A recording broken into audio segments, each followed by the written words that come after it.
দীঘারই সমুদ্র সৈকতের খুব কাছাকাছি তাজপুর বোধরা বলে একটা জায়গা আছে, যেখানে বিচটা অসম্ভব সুন্দর। যারা একদম গ্যাঞ্জাম পছন্দ করো না, একদম নিরালায় ভিউ দেখতে চাও, তাদের জন্য একদম বেস্ট ভিউ।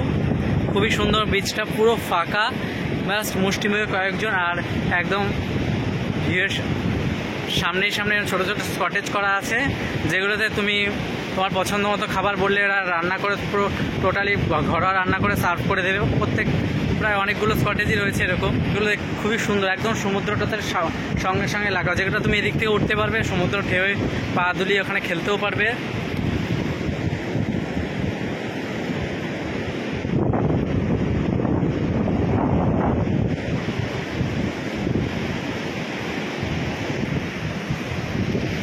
সুন্দর দেখতে পাচ্ছ আইল্যান্ডগুলোর সামনে থেকে এরকম দেখাচ্ছে, আর পেছনের দিকটা ওদিকে জলের মধ্যেও প্রদূষণ আছে। প্রত্যেকটাই সুন্দর জিনিস দেখার মতো।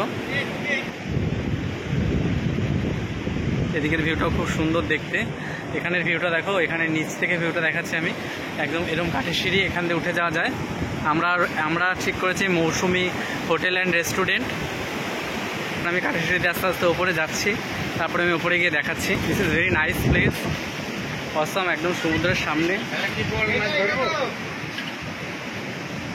মেবি আমরা যেটা খুঁজছিলাম মৌসুমিদির হোটেল অ্যান্ড রেস্টুরেন্ট, এটাই মৌসুমিদির হোটেল অ্যান্ড রেস্টুরেন্ট। যারা এখানে আসবে একদম নিজের মতো করে পাবে এই জায়গাটা, একদম মৌসুমিদির হোটেল অ্যান্ড রেস্টুরেন্ট।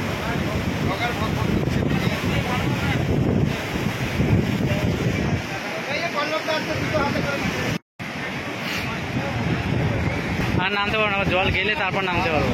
ঠিক আছে।